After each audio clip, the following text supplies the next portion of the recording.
Hi అండి. Welcome back to my channel passion cakes. నేనైతే నా ప్యాషన్‌ని ఫాలో అవుతున్నా. మరి మీరు నా పేరు వచ్చేసి శిరీష అండి. మీకు బేకింగ్ అంటే ఇంట్రెస్ట్ ఉందా?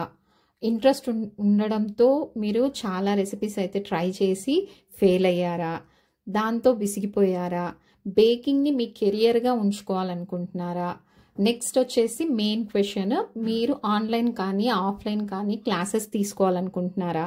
అయితే ఈ వీడియోని పూర్తిగా చూసిన తర్వాత ఒక క్లారిటీకి అయితే వచ్చేసేయండి.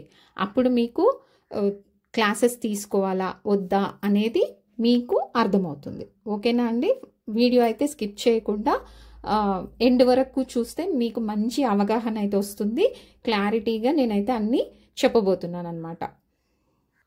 ఈ విషయంలో ముందైతే నా ఎక్స్పీరియన్స్ షేర్ చేస్తానండి. యాక్చువల్గా నాకు బేకింగ్ అంటే చాలా ఇంట్రెస్ట్. బట్ స్టార్టింగ్లో ఎలాంటి ఎక్విప్మెంట్ ఉండేది కాదు. అందరికీ తెలిసిందే, కరోనా టైంలో బేకరీస్ అన్నీ కూడా క్లోజ్ అయిపోయి, ఆ టైంలో అయితే అందరు చాలా వరకు దాని మీద ఫోకస్ పెట్టి వచ్చినంతలో కేక్ చేయడానికైతే అందరూ ట్రై చేశారు. అలాగే నేను కూడా.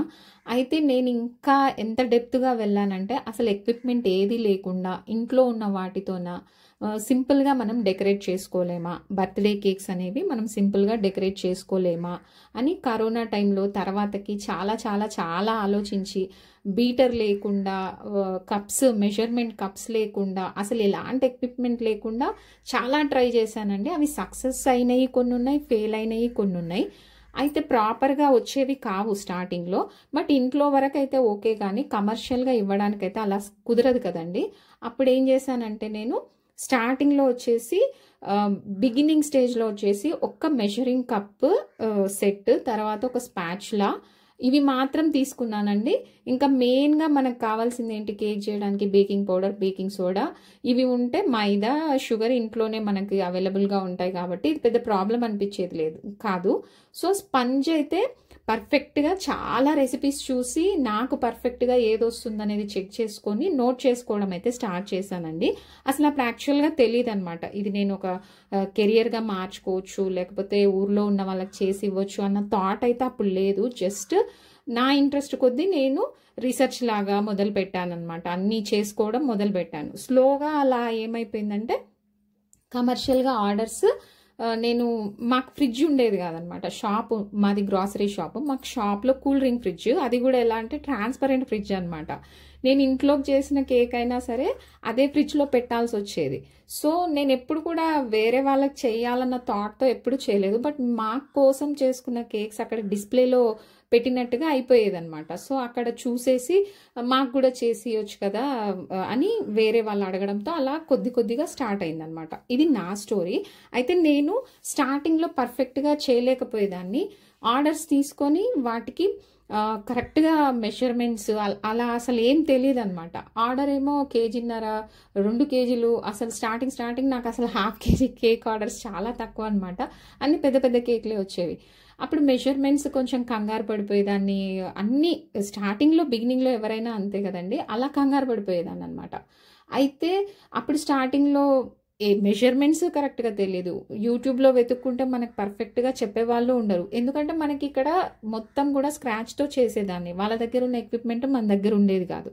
అప్పుడు అలా స్లోగా స్టార్ట్ అయిన తర్వాత నేను ఏం చేశానంటే, నాకు వచ్చినంతలో నేను ట్రై చేసిన, మా ఇంట్లోకి ఎలా ట్రై చేశానో అలాగే ట్రై చేసి ఇచ్చాను. కానీ అవి నాకు చాలా రిమార్క్ వచ్చాయన్నమాట.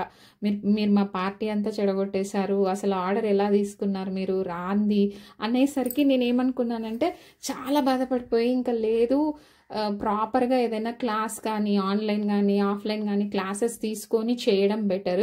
ఎందుకంటే ఒకరి మాట అంటే పడే పరిస్థితి నాకు లేదు. ప్లస్ ఇంకొకటి ఏంటంటే, ఏదైనా సరే చేయాలి అంటే పర్ఫెక్ట్గా చేస్తే బెటర్ కదా అని క్లాసెస్ తీసుకుందాం అనుకున్నానండి. అప్పుడు క్లాసెస్ తీసుకుందాం అన్నప్పుడు 1 డేకి వచ్చేసి 6,000 to 10,000 అడిగారనమాట. బేసిక్ ఒక డే అంటే 10,000 పెట్టాలంట మనము ప్రాపర్గా నేర్చుకోవాలంటే. అలాగైనా నేర్చుకుందామని చాలా తాపత్రయపడ్డాను. బట్ నాకు అక్కడికి వెళ్ళి ఒక 2 రోజులు స్టే చేసి ఉండి నేర్చుకునే వెసులుబాటు లేదనమాట. పిల్లల్ని వదిలేసి, ఇల్లు వదిలేసి వెళ్ళే పరిస్థితి లేదు. అప్పుడు ఏమనుకున్నానంటే, ఈ 10,000 ఏదో అయితే అవ్వనివ్వండి, ఫెయిల్ అవుతే అవ్వనివ్వండి, ఆ 10,000 అమౌంట్ నేను అక్కడ పే చేసే బదులు ఆ 10,000 మెటీరియల్ నేను తెచ్చుకొని 100 సార్లు చేసి పడేసిన దానికి ఏమంటారు గిల్ట్గా ఫీల్ అవ్వద్దు. మన ఆడవాళ్ళం ఎలా ఉంటామంటే ఏదైనా వేస్ట్ అయిపోతుంది అని అంటే ఫర్ సపోజ్ అన్నం అంతా మిగిలితే మనం తినేయడానికి ట్రై చేస్తాం, లేదంటే తాలింపు వేయడానికి ట్రై చేస్తాం. మన మెంటాలిటీ అలా ఉంటుంది కదా. సో నేనేం చేశానంటే స్టార్టింగ్లో అలా వేస్ట్ అయిపోతుంటే ప్రాణం గిలగిలా కొట్టుకునేదనమాట. అప్పుడు ఎప్పుడైతే నేను క్లాసెస్కి వెళ్ళలేక ఒక 10,000 కట్టగలిగే పరిస్థితి ఉన్నా ఆ 10,000 నేను వెళ్ళలేని పరిస్థితి ఉన్నప్పుడు నాకు అర్థమైందనమాట. ఓకే, దీనికోసం ఒక 10,000 కడదాం అనుకున్నాం కదా, ఆ 10,000 ఏదో ఎక్విప్మెంట్ కొనుక్కొని ప్రాపర్గా ట్రై చేసి అప్పటికీ రాకపోతే అప్పుడు నెక్స్ట్ పెడదామని ఒక స్ట్రాంగ్ డెసిషన్ అయితే తీసుకున్నానండి. అప్పటి నుంచి నాకు కొంచెం కాన్ఫిడెన్స్ లెవెల్ పెరిగిందనమాట. అంటే గిల్టీ ఫీలింగ్ అనేది లేదు. ఓకే, ఇప్పుడు పాడైపోయింది. ఒక రౌండ్ ఏం చేశానంటే ఒక ఆర్డర్ వచ్చింది, మీరు చేసే కేక్ అంతా బాగుంది కానీ స్వీట్నెస్ తగ్గిందండి అనేసరికి అసలు ఆలోచన లేకుండా షుగర్ క్వాంటిటీ ఒకటి పెంచేశానమాట. అప్పుడు ఏమైపోయేది, కేక్ అనేది మొత్తం సింక్ అయిపోయేది. కేక్ సింక్ అయిపోతే ఇంకా అసలు కేక్ టెక్స్చరే లేకుంటే మనకి దానికి ఐసింగ్ ఎలా చేస్తాము, అది ఎలా వాడతాము, అలా కొన్ని కేక్స్ అయితే పడేయాల్సి వచ్చిందనమాట. స్టార్టింగ్లో పడేసినా నాకు అప్పుడు గిల్టీగా అనిపించలే. ఎందుకంటే నేను బయటికి వెళ్ళి 10,000 ఖర్చు పెట్టి ఎలాగూ నేర్చుకోవాల్సిన దాన్ని పడుతూ లేస్తూ ఫెయిల్యూర్స్ అవుతూ మనంతటా మనం నేర్చుకోవడంలో చాలా అంటే చాలా నేర్చుకోవచ్చు అండి. ఎందుకు అంటే ఒక పాయింట్ చెప్తాను చూడండి. మీరు ఒకవేళ ఆన్లైన్ క్లాసెస్కి వెళ్ళారనుకోండి, ఆఫ్లైన్ క్లాసెస్కి వెళ్ళారనుకోండి, అక్కడ ఏం చేస్తారు, ఒక టేబుల్ ఇస్తారు, వాళ్ళ దగ్గర అన్నీ ఆ టేబుల్ మీద అన్నీ మనకు అవసరం ఉన్నాయి అన్నీ ఉంటాయి. అంటే బౌల్ అవ్వనివ్వండి, బీటర్ అవ్వనివ్వండి, ఇంగ్రీడియంట్స్ అవ్వనివ్వండి, వాళ్ళు మినిమంగా ఎన్ని యూజ్ చేయగలుగుతారో అన్నీ ఆ టేబుల్ మీద ఉంటాయి. అవే మన ఇంట్లో ఉన్నాయా లేదా అని మనం చెక్ చేసుకుంటామా ఎప్పుడైనా? చేసుకో. అది ఫస్ట్ ఫాల్ట్ అనమాట. సో మీరు ఫస్ట్ నేర్చుకోవాలనుకున్న వాళ్ళు ఏం చేయాలి అంటే ముందు ఇన్వెస్ట్మెంట్ ప్రాపర్ ఎక్విప్మెంట్కి పెట్టుకోండి. మినిమం అంటే ఏంటి, మెజరింగ్ కప్స్ అవ్వనివ్వండి, ఇంగ్రీడియంట్స్ అవ్వనివ్వండి, ఓవెన్ అవ్వనివ్వండి. ఓవెన్ కూడా కంపల్సరీ అని నన్ను స్టవ్ మీద చేసేసుకోవచ్చు, దానికి ఏం ఇష్యూ లేదు. బట్ చెప్తున్నా 10,000లో ఆర్ మీరు అనుకున్న బడ్జెట్ 5,000, 3,000 ఎంత అయితే అంత ముందు మెటీరియల్కి ఎక్విప్మెంట్కి పెట్టుకోండి. ఇది నా ఫస్ట్ సజెషన్ అండి. తర్వాతకి మీరు అనుకున్న టార్గెట్ అంటే ఒక 3,000 పెట్టి రెసిపీస్ అంటే చేశారు ఎగ్గో మీకు ఎంత ట్రై చేసినా రావట్లేదు, ఇంకా క్లాసెస్ తీసుకోవడం బెటర్ అని అలాగా అనిపించినప్పుడు ఒకసారి ఆలోచించండి. వాళ్ళు ఏమన్నా అద్భుతాలు చేసేసి చెప్పేస్తారా? లేదు కదా. ఏం చేస్తారు, మనం వాడే ఇంగ్రీడియంట్సే, కాకపోతే వాళ్ళ ఎక్స్పీరియన్స్ వల్ల మీరు ఎక్కడ మిస్టేక్ చేస్తున్నారు అనేది చెప్పగలుగుతారు, అంతే కదా. ఆ ఎక్స్పీరియన్స్ వాళ్ళకుంది, మీకు లేదు. ఆ ఎక్స్పీరియన్స్ సంపాదిస్తే మనకే అర్థమవుతుందండి. ఇప్పుడు నేను షుగర్ ఎక్కువ వేస్తే సింక్ అయిపోయింది, నెక్స్ట్ టైం ఆ మిస్టేక్ చేస్తానా? చెయ్యను, ఇంకొకసారి వేయడానికి కూడా సాహసం చేయను. అలాగా మనం పడుతూ లేస్తూ నేర్చుకున్న విషయాలన్నీ కూడా బాగా గుర్తుకుంటాయి. ఒకరు నేర్పించింది ఎలా ఉంటుందంటే అది అప్పటికే పనిచేస్తుంది. మళ్ళీ నెక్స్ట్ టైంకి మళ్ళీ డౌట్ వచ్చింది అనుకోండి, వాళ్ళు లిమిటెడ్ టైమే ఉంటారు, అంటే ఒక 3-4 మంత్సే యాక్సెస్ ఇస్తారనమాట. తర్వాత మీరు డౌట్ అడిగినా చెప్పరు. చెప్పడానికి వాళ్ళకు ఇబ్బంది అని కాదు, వాళ్ళకి ఎంతో మంది స్టూడెంట్స్ ఉంటారు, మనం ఒక్కళ్ళమే కాదు కదా. సో అదొకటి మైండ్లో పెట్టుకోవాలండి. సో మీరు క్లాసెస్ తీసుకోవాలి అనుకుంటే తీసుకోండి, నేనేమీ దానికి వ్యతిరేకం కాదు. బట్ నేను చెప్పొచ్చేది ఏంటి అంటే మినిమంగా మీరు ఇప్పుడు సపోజ్ వెనీలా కేక్ ఉందండి, ఎగ్లెస్సే అనుకోండి, మీరు ఎన్నిసార్లు ట్రై చేసి ఉంటారు? 4 సార్లు, 5 సార్లు, 10 సార్లు, 20 సార్లు. 20 సార్లు ట్రై చేసిన వాళ్ళు 50 సార్లు ట్రై చేయండి. 50 సార్లు ట్రై చేసిన వాళ్ళు 100 సార్లు ట్రై చేయండి. అప్పటికి మీకు ఏ మెథడ్లో కూడా రావట్లేదు అన్నప్పుడు మీరు క్లాస్ తీసుకోండి. అప్పుడు ఏమవుతుందంటే సరే మీరు ఇన్ని ఫెయిల్యూర్స్ చూసారు కాబట్టి అసలు వాళ్ళని క్వశ్చనింగ్ ఏం చేయాలి అనేది క్లారిటీ ఉంటుంది. మీకు అర్థమవుతుందా అండి నేను చెప్పేది? ఇప్పుడు సపోజ్ అసలు ఏమీ బేకింగ్ నాలెడ్జ్ లేని వాళ్ళు క్లాస్ తీసుకుంటున్నారు అనుకుందాం. వాళ్ళేంటి బ్లైండ్గా వాళ్ళు ఏది చెప్తే అది ఫాలో అయిపోతారు, చేసేస్తారు, అయిపోతుంది. బట్ ఇంటికి వచ్చాక చేసేటప్పుడు చాలా డౌట్స్ వస్తుంటాయి అన్నమాట. ఆ డౌట్స్ అప్పటికప్పుడు క్లారిఫై అయిపోతేనేమో బాగుంటుంది, లేకపోతే అడగడానికి టైం పట్టొచ్చు, వాళ్ళు చెప్తుండొచ్చు చెప్పకపోతుండొచ్చు, ఇది సెకండరీ. నేను చెప్పొచ్చేది ఏంటంటే మీరు ఫస్టే ఫెయిల్యూర్స్ చూసున్నారనుకోండి, మీకు అసలు ఏ పాయింట్ అడగాలనేది ఎంత క్లారిటీ ఉంటుంది చెప్పండి. ఫెయిల్యూర్ కూడా మంచి ఎక్స్పీరియన్సే అండి. ఏమంటారు, failure is the stepping stone లాగా ఫెయిల్యూర్ని ముందు యాక్సెప్ట్ చేసి మనం అది ప్రతిసారి పాయింట్ నోట్ చేసుకొని మనం క్లాస్ తీసుకున్నాం అనుకోండి, అసలు వాళ్ళు ఎలా చేస్తున్నారు, మనం ఎందుకు మిస్టేక్ అయ్యాము అనేది ఎంత క్లారిటీగా ఉంటుంది చెప్పండి.